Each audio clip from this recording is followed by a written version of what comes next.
To je podcast o živi dediščini zgodovinskih mest in njegovih varuhih časa, ki jo prenašajo naprej.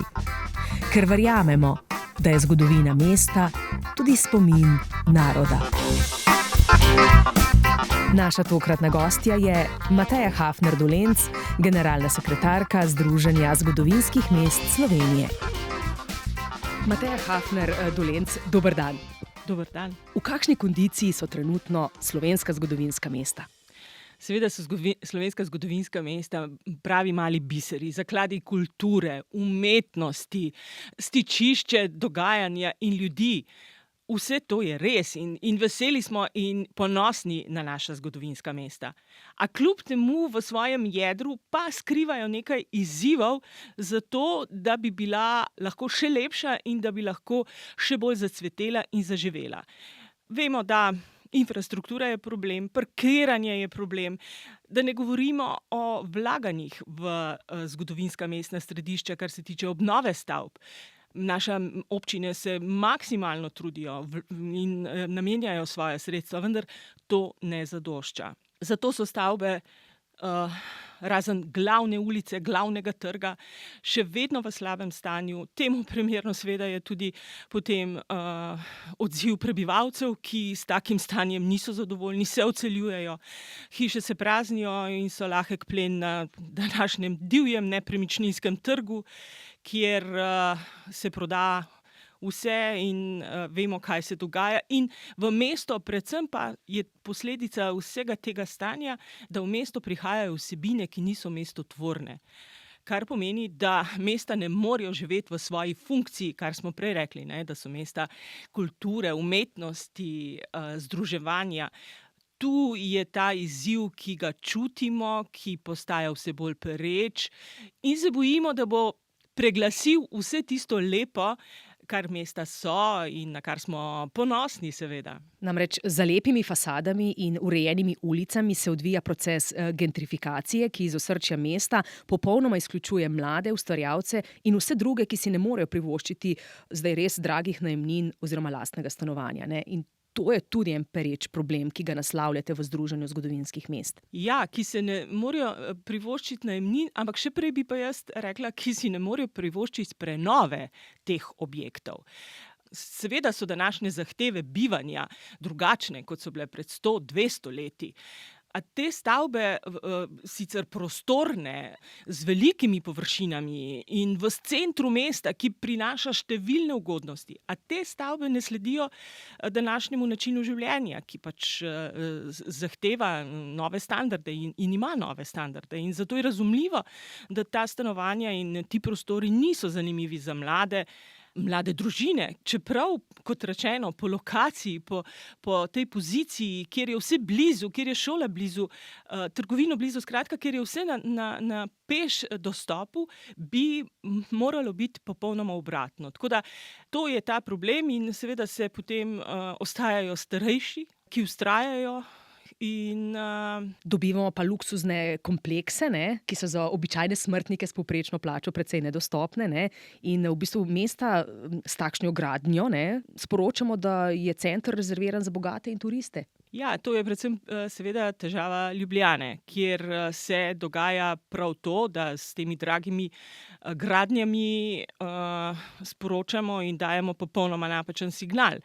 Mislim, da tega v teh naših malih zgodovinskih mestih še ni. Najbrž pa bo ta vzorec prišel ravno zaradi tega. Tukaj je pač taktični pristop nepremičninarjev, ki pač počakajo, da stavba v tako slabi kondiciji, da je seveda potrebno podreti z takim drugačnim razlogom, s takimi ali drugačnimi pritiski in potem seveda se sprostijo zemljišča, kjer lahko pride do take gradnje. Ne govorim to za vse gradnje, ampak je pa mnogokrat to vzorc. Tako da, ja, točno tako, kljub temu pa mi vemo, da stavbe v mestih, mestnih središčih, takih širših območij mestnih središč, imajo mnogo površin, stanovanjskih površin, ki jih danes tako potrebujemo. A tu stanovanja so, površine so, možnosti so in potrebno bi bilo seveda jih obnoviti za sodoben način življenja in jih ponuditi, tako kot ste omenili, mladim družinam, kreativcem, ustvarjalcem, ki bi lahko potem ta območja mesta še svojo dejavnostjo, energijo še dodatno plemenitili in oživili. Iz podatkov zgodovinskih mest je razvidno, da je več kot 65% prebivalcev mestnih jeder starih nad 65 let, medtem ko so se mladi odselili. Skorajda 40% objektov v mestnih središčih je v celoti ali deloma praznih. Med razlogi za dotrajanost hiš so pomanjkanje sredstev za obnovo, seveda, pa zahteve spomeniškega varstva in neurejeno lastništvo. Torej, več kot 70% objektov bi potrebovalo celovito prenovo. Kako daleč ste s pobudo za ustanovitev nepremičninskega sklada za zgodovinska mestna središča? Ja, prav zaradi vsega tega, kar ste omenili in stanja, ki se odraža, je bila oblikovana pobuda za mestna središča, kajti ni več časa, da odlašamo. Stanje je naravnost skrb vzbujajoče v bistvu, ne? Lahko rečemo alarmantno, in zato je ta pobuda poziv, apel k takojšnjemu ukrepanju. Naslovljeno na vse tiste, ki so odločujoči in odločevalci v tem, pristojna ministrstva. Mi smo naredili v zvezi s tem kar nekaj korakov, mnogo sestankov, predstavili pobudo ministrstvom, državnemu svetu, poslanskim skupinam. Skratka, naslavljamo vse tiste, ki so kakorkoli povezani in ki lahko sodelujejo pri oblikovanju, ne bi tako rekli nepremičninskega, bolj razvojnega sklada. Razvojnega sklada zato, da naša mesta se razvijajo. Kaj vse bi se financiralo iz tega razvojnega sklada? Najprej to, kar je skorajda najina rdeča nit, ne? Najprej prenova ali pa mogoče v določenih primerih še prej odkup. Odkup stavb, ki so, kot smo rekli, lahek plen, ker so pač v slabem stanju, so nizke cene in potem apetiti za take in drugačne vsebine, ki niso mestotvorne, ne, ki mestu ne prinašajo kvalitete. Pomeni, da s tem denarjem, ki bi se natekel z različnih virov, skratka ne iščemo dodatnih virov, mi imamo vire, samo potrebno jih je racionalno uporabiti in oplemenititi.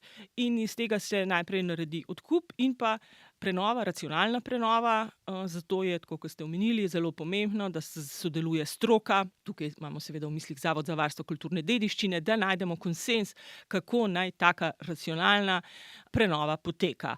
Mi smo naredili en hiter izračun in ugotovili, da je samo v 21 zgodovinskih mestnih središčih med 3, bolj 4 do 5 tisoč samo stanovanjskih enot, ki so vse v javni lasti. Največkrat občin, države, to se pravi brez brez stanovanj v privatni lasti imamo tu stavbni fond okrog 5000 stanovanj, kar je neverjetna številka. Neverjetna številka je pa tudi to, če se priključim. V 21 zgodovinskih mestih je neizkoriščenih okoli 1 milijon kvadratnih metrov površin v objektih, ki bi jih lahko namenili za stanovanja in poslovne prostore. Tako, tu je pa en tak grob izračun vseh površin. Prej smo govorili o stanovanjih, seveda so še poslovni prostori, so še različni programi, javni, privatni, kakorkoli. Tako da resnično površine so velike. Žalosti pa to, kar smo zdaj šele ugotovili, da nima nihče evidence nad temi površinami. Občine se trudijo, občine vlagajo, občine financirajo, ampak nekega centralnega pregleda nad vsemi temi površinami pa nima nihče. Zato je ta pobuda, tako kot rečeno, v zadnjem hipu in iščemo načine, kako resnično premakniti to naprej, ker ne vidim sicer prihodnosti v tem smislu za naša mestna središča. In te prazne, neizrabljene stavbe predstavljajo res velik razvojni potencial, s katerim se nihče ne ukvarja in ki kar kliče po sistemskem in usklajenem pristopu. Tako, govorimo o medsektorskem, medinstitucionalnem pristopu k reševanju tega. To smo tudi predlagali eno medresorsko komisijo, ki bi bila sestavljena iz ministrstev, ki so kakorkoli delujejo oziroma imajo neke vire na tem področju, seveda Ministrstvo za kulturo, Ministrstvo za gospodarstvo, turizem in šport, Ministrstvo za okolje, podnebje, energijo, Ministrstvo za infrastrukturo. Skratka, mnogo je virov, ki pa so razpršeni, razdeljeni in si upam trditi, da ne dosegajo tistega učinka, ne dosežemo tega učinka, kot če bi te vire, ta sredstva združili, mogoče jih še oplemenitili s sredstvi, kreditnimi sredstvi in dobili dejansko fond denarja, s katerim bi lahko pripomogli in obnovili in s tem tudi oživili naša mestna središča. Združenje zgodovinskih mest Slovenije je sicer nastalo z namenom ohranjanja in spodbujanja življenja v starih mestnih jedrih, hkrati pa bi skrbelo za kulturno dediščino Slovenije. Ustanovljeno je bilo 12. junija 2001 na Ptuju, s tem, da je bila predhodnica združenja Skupnost starih mest Slovenije, ki so jo že leta 1993 ustanovile občine Piran, Ptuj in Škofja Loka. Vprašanje, kakšen napredek ste naredili v vseh teh desetletjih? Predvsem velik premik v prepoznavnosti mestnih središč in v tem širokem zavedanju, da naša mesta so res umetnostni zaklad, turistična privlačnost in pa razvojni potencial. Jaz mislim, da v tistih prvih korakih smo to sicer deklarativno zapisali, a tega zavedanja nismo delili. Tako da mislim, da smo na tem področju naredili bistven premik, tudi pri iskanju podpore na področju turizma, ki je prav gotovo zelo pomemben za naša mestna središča, kajti turizmom povezane dejavnosti so edine poslovne dejavnosti, ki so še ostale v mestih. Skratka, na tej prepoznavnosti smo mesta storile ogromno. Seveda je pa ostal pa še ta infrastrukturni del, ta investicijski del, ampak kot rečeno, jaz verjamem, da to rešujemo in da v vsem tem zagonu bomo našli tudi to rešitev. Mogoče samo še zanimivo, da z vsemi, prav vsemi, s katerimi smo opravili pogovor, predstavili pobudo, predstavili izzive, tudi težave, moram reči, da vsa pristojna ministrstva in odgovorni razumejo situacijo in tudi razumejo, da je potrebno ukrepanje.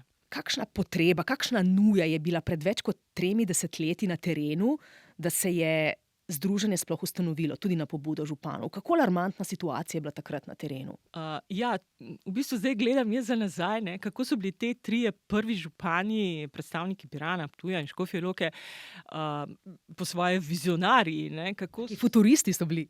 Tudi, tako. Tako da so sami takrat popolnoma samoiniciativno začutili, da bodo povezani, lažje reševali izzive, ki so se takrat, saj vemo, kaj se je takrat zgodilo, obdobje osamosvojitve, nastala je država in takrat so oni ugotovili, da pač mesta so taka, kot so, težave še mnogo večje, kot jih danes naslavljamo in da le povezani bodo močnejši. Mogoče je tudi to sporočilo, o tem povezovanju in sodelovanju, kajti le to vodi lahko k boljšim oziroma k rezultatom. Tako da vsak sam ne bo uspel, ampak povezani pa bodo. In to povezovanje in sodelovanje se mi zdi, da zelo dobro živimo in se nadaljuje tudi v Združenju zgodovinskih mest, to se pravi pri vseh teh 21, ampak očitno so nam prvi 3 župani dali zelo dobro popotnico in vzor. A verjetno takrat na terenu med ljudmi ni bila visoka stopnja ozaveščenosti o dragocenosti te zgodovinske kulturne dediščine? Ne, to je bilo neko stanje, neke stare stavbe, kaj bi z njimi. Vemo, da pač dediščina ni bila vrednotena, stare stavbe so mogoče celo razmišljane, da se jih nekako znebimo. Tako da mislim, da so bili res te koraki Pirana, Ptuja in Škofje Loke, mogoče pa tudi to, da so to 3 najstarejša mesta, katerih prebivalci so pa kljub temu tudi v obdobju bivše države, ko zgodovina, dediščina in spomeniki niso bili tako cenjeni, ampak so kljub temu živeli to svojo pripadnost in zavedanje pomena svoje zgodovine. Mislim, da ni slučajno to nastalo, družba pa vemo, kakšna je bila klima v takratnem obdobju. Danes poskušate predvsem s turizmom in kulturo dvigniti ozaveščenost ljudi o pomenu zgodovinskih mest. Turizem in kultura sta dobri in privlačni platformi za popularizacijo zgodovinskih mest. Točno. Jaz mnogokrat pomislim, da ko smo mi turisti, ko gremo v tujino, kam gremo? Gremo v mesta in občudujemo spomenike, občudujemo muzeje, pogledamo si razstave, doživimo katero od doživetij, gremo na gledališko predstavo, na koncerte. Vse to se začne, to se pravi, naši obiski se največkrat začnejo v mestih, če pa že ne, se pa zaključijo v katerem od naših destinacij v tujini, ko smo turisti. A ko smo doma, se pa ta preskok in ta premik tako počasi dogaja.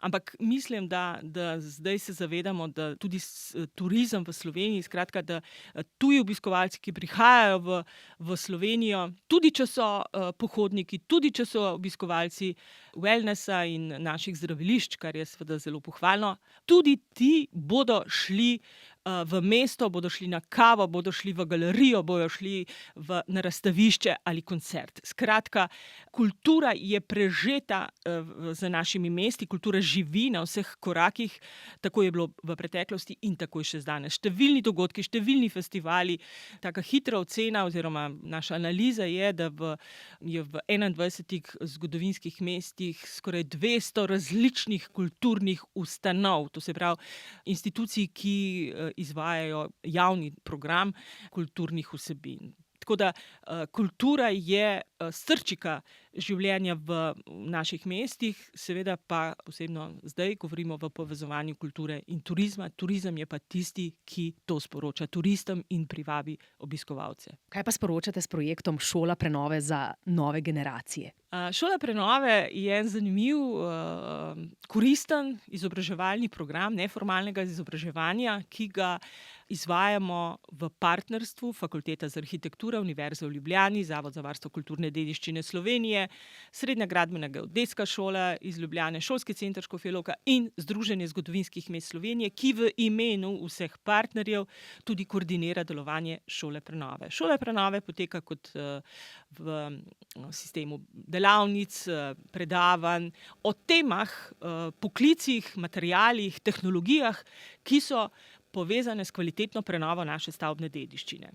Šola prenove za nove generacije je pa zelo zanimiv projekt, evropski projekt, razpisan norveškega finančnega mehanizma, kjer pa iščemo, kako vsebine kulturne dediščine vključiti v redno izobraževanje osnovnih šol.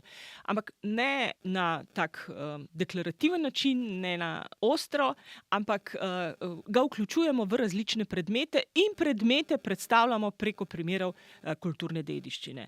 V zaključni fazi smo, aprila zaključujemo projekt, tako da zdaj res z veseljem lahko povem, da rezultati so izjemni in odzivi otrok, učencev prav tako, opravili smo testiranje, tako da si upam in želim, da bo ta projekt dejansko en mehanizem, primer, ki ga bomo nadaljevali tudi po uradnem zaključku in to pobudo nadaljevali po vključevanju kulturne dediščine v izobraževanje. Zakaj? Zato, ker seveda moramo to vedenje, zavedanje naše zgodovine, dediščine, identitete prenesti na mlajše generacije. Vendar danes je drugačen čas, drugače živijo mladi, tako da je treba tudi poiskati načine, to se pravi z učnimi pripomočki, učnimi orodji, zanimivimi materiali, zanimivimi didaktičnimi orodji, tudi digitalizacijo uporabljamo. Skratka, je bilo potrebno poiskati prave načine, ampak mislim, da smo kar uspeli.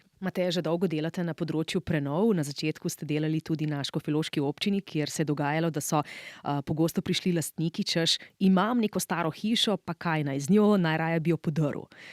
Vprašanje, koliko se naš odnos do stavbne dediščine v zadnjih 20 letih spremenil? Jaz mislim in sem prepričana, da se je. Res so prihajali lastniki in res s takim namenom. Vse podreti. Vse podreti. To je breme, to je staro ni vredno, investicija ogromna, to me ne zanima. Popolnoma se spomnim enega gospoda, ki je rekel, samo prišel sem vam povedati, ne, da ne boste rekli, da niste vedeli. Ne. Seveda se opravlja pogovor, način, treba imeti, da občina Škofja Loka je ena od občin, ki 30 let, celo več, že od 86. leta naprej, 1986, se pravi že od prejšnjega stoletja, sofinancira obnovo kulturne dediščine. Tako da Škofja Loka je mogoče en boljših primerov, kako pomagati lastnikom, in ti programi še vedno potekajo.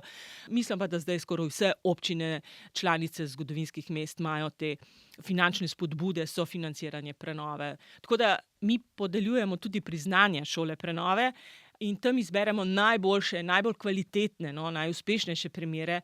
Moram reči, da ko srečamo te lastnike teh objektov, ko se z njimi pogovarjamo, to so ljudje s takim vedenjem in zavedanjem pomena naše kulturne dediščine, naše identitete in ohranjanja te dediščine. In ti lastniki so največji ambasadorji in širijo vpliv v svojem prostoru in vzor v prostoru. Tako da sem prepričana, da nadaljujemo oziroma da se to vedenje o pomenu je vse večje in tega smo seveda zelo veseli. Drži pa to, da pri prenovah ni največji problem denar, torej finance, ampak dejstvo, da izgubljamo mojstre, ki imajo znanje.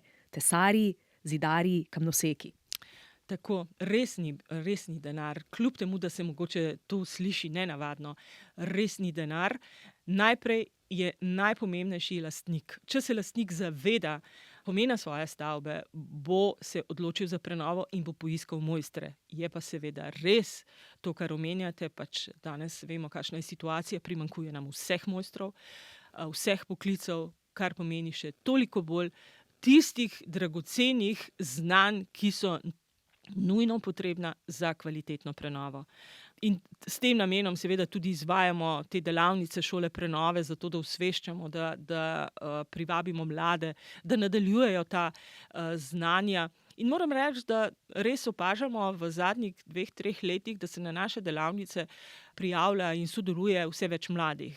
To mi je bil kar tak spodbuden moment, ko naenkrat ugotoviš, da resnično prihajajo mlade generacije in da se to zavedanje pomena in potrebe po kvalitetnih znanjih prenaša oziroma da se zavedamo tega, da ta znanja potrebujemo, zato da bomo lahko ohranili kulturno dediščino. Je pa težava z obrtmi in mojstri seveda vse splošna in delimo to veliko pomanjkanje. Mesta pa si želite revitalizirati tudi s projektom Fest mest.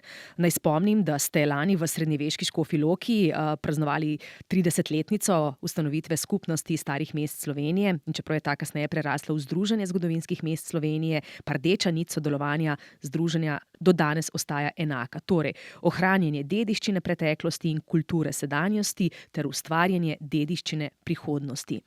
Fest mest, kako zadovoljni ste z izkupičkom? Fest mest nadaljujemo in ga vsako leto modificiramo, nadgradimo, prilagodimo. Tako da seveda smo izjemno zadovoljni, predvsem smo zadovoljni odziva kulturnikov, kulturne produkcije v zgodovinskih mestih. Povedati je potrebno, da številnih, mnogih izjemno kvalitetnih izvajalcev, producentov, ustvarjalcev, umetnikov ni nihče povezoval, skratka niso sodelovali, ni bilo tega sodelovanja. No in ta naš produkt povezovanja kulture Fest mest ga imenujemo najdaljši festival v Sloveniji, od januarja do decembra. Namen njega je prav to, povezovanje kulturnih ustvarjalcev, producentov in pa umetnikov iz zgodovinskih mest, ki smo jih povezali v ta festival, ki poteka celo leto na različnih, predvsem pa izjemnih prizoriščih kulturne dediščine.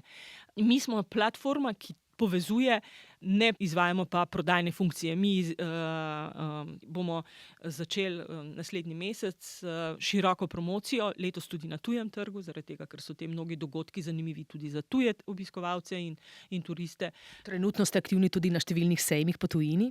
Tako, mi se udeležimo približno 10-12 različnih promocijskih dogodkov v tujini, workshopov, sejmov in drugih predstavitev, tako da to bomo tudi nadaljevali v letošnjem letu in pa tujem pa še posebej letošnjem letu, v letu umetnosti in kulture v slovenskem turizmu še okrepili. Prav tako pa je potrebno opozoriti na številne ugodnosti in popuste, ki so jih deležni tisti, ki obiščejo vašo spletno stran in koristijo katerega izmed vaših programov. Seveda, spletna stran je tiste vozlišče, kjer so vsi naši programi predstavljamo številna izjemna doživetja, to se pravi, to, kar doživiš, kar izkusiš, kar v naših, ne samo, da si ugledaš, ne, ampak si sam aktivno udeležen in aktivno sodeluješ v zanimivih delavnicah, doživetjih v zgodovinskih mestih. Delavnice šole prenove so brezplačne za vse članice Združenja zgodovinskih mest Slovenije. Mi široko vabimo in upamo, da se to prenaša in da dobimo čim boljši odziv. Tako da to povezano delovanje je seveda ključno v našem združenju. Mogoče še ocena s terena, v katerem izmed 21 zgodovinskih mest pa je stanje v tem trenutku najbolj alarmantno? Saj mi verjamete, da je to težko odgovoriti. Mislim, da ima vsako od mest ima neko svojo težavo ali pa mogoče nek svoj izziv. Jaz moram res pohvaliti vse župane, vse občinske svete naših članic, ki se maksimalno trudijo glede na svoje zmožnosti, finančne seveda, za ohranjanje in prenovo mestnih središč. Kot sva rekli na začetku, še mnogo je izzivov, zato tudi pobuda. In mogoče da še omenim, da pravkar začenjamo oziroma smo že začeli nov evropski projekt Revive, kjer pa spet naslavljamo oziroma skupaj z mladimi iščemo načine, kako lahko mladi s pomočjo kreativnega ustvarjanja iščejo nove modele prihodnosti življenja mestnih središč, dajmo reči, nove urbane pristope k povezovanju in življenju mestnih središč. Vzeli smo en testni primer, mesto Tržič, vendar bomo ta dognanja in te modele in te metodologije potem lahko uporabljali in prenesli na vsa mestna središča, tako da leto 2025, ko bomo zaključevali ta projekt, jaz upam, da bom lahko poročala o enem zanimivem novem pristopu oživljanja in pa sodelovanja mladih pri oživitvi mest z svojim nov kreativen ustvarjalni način, pri katerem seveda sodeluje tudi kulturna dediščina. Držimo pesti. Za konec še ena lepa misel. Finski arhitekt Juhani Palasma nas je v znani monografiji Oči kože poučil, da nas stara arhitektura, vezana na stare dele mest, osvobaja sedanjosti in nam omogoča doživljanje počasnega zdravilnega toka časa. Stavbe in mesta so orodje in muzeji časa. Omogočajo nam videti in razumeti minevanje zgodovine in biti zraven v časovnih ciklih, ki presegajo posamezno življenje. Lepo, ne? Lepo, tako da ob koncu je težko karkoli dodati, mogoče le povabilo v naša mesta, na obisk in na to meditativno izkušnjo mnogokrat. Imamo številne zanimive samostane, kjer so v današnjem času digitalizacije in mobilnih omrežij lahko res eno zatočišče, grajski vrtovi prav tako, grajska dvorišča. Lahko eno tako zatočišče pred ponorelim svetom, se opravičujem, mogoče ta izraz, ampak med to hitenjem res lahko v enem takem ambientu se pogovoriš sam s seboj in doživiš svoje korenine in se ozreš v prihodnost. Mateja, še ena lepa misel za konec, vzeta iz knjige Žive del, dragocenosti starih mestnih jedrov, v katerem ste v uvodniku lepo zapisali: mesta so mojstrovine, ki so nastajale tisočletja. Žive zgodbe, ki jih je zapisal čas. Bogata dediščina, ki krasi Slovenijo. In vse to so ustvarili naši predniki. In naša naloga je, da poskrbimo, da njihovih izpovedi ne zabriše prah, in da to, kar smo dobili od naših prednikov, predamo našim otrokom. Ni nas malo, nasprotno, vse več nas je, takih ljudi, ki se zavedamo, da bi bila prihodnost brez zgodovinskega izročila osiromašena. Prav to. Ne gledam te dediščine, teh zidov samo kot neke mrtve strukture, gradbene strukture, ampak si predstavljam, da to so bili naši predniki, to so bili ljudje, naši dedje, pradedje, pradedje, ki so to gradili, ki so v te zidove in v te strukture in v te stavbe puščali svoje delo, svoj čas, svojo energijo, svoje zamisli, svoje ideje. Prekrasne stvaritve so nastale. Skratka, to so ustvarjali ljudje, tako kot smo danes mi ljudje. Tako da včasih me res preseneča, s kakšno lahkoto podremo, danes bager podre vse, ne? S kakšno lahkoto to odstranimo. Mislim, da se je potrebno zamisliti, koliko je pa bilo vloženega truda v to, da je bilo to zgrajeno. Ampak to so delali ljudje kot mi, samo da so živeli v drugem času. Tako da mislim, da se je tega treba zavedati, predvsem pa seveda ponesti to tudi v prihodnja leta, desetletja, stoletja, ker verjamem, da mesta bodo živela tudi naprej. Sapfo je nekoč zapisala: nekoč nekdo nekje se nas bo spominjal. Kulturna dediščina ne sme biti breme, ampak tudi ekonomska priložnost. Točno tako, zato govorimo o razvoju. Kulturna dediščina prinaša razvoj. To je tisto postulat, ki smo ga zapisali v pogodbo o ustanovitvi pred skoraj 30 leti, ko je bilo Združenje zgodovinskih mest ustanovljeno. Pred 25 leti. Kulturna dediščina je razvojna priložnost. Omenili sva turizem, omenili sva gradbeništvo, prenovo, to se pravi gradbeno industrijo. Vse dejavnosti, ki so vezane na turizem. Skratka, kulturna dediščina prinaša razvojni, poslovni, gospodarski potencial. Mislim, da se tega še mnogo premalo zavedamo. Tudi prej sva uvodoma omenile nove gradnje. Jaz upam, da ni samo preko novih gradenj, ki nastajajo na račun podrtih starih palač, kar se dogaja. Mislim, da najbolj kruti primeri prav v predmestjih Ljubljane. Tudi drugje, ampak tukaj je res zaskrbljujoče, kakšne vile padajo za to, da nastajajo večstanovanjski objekti, ki prinašajo lastniku velike denarje.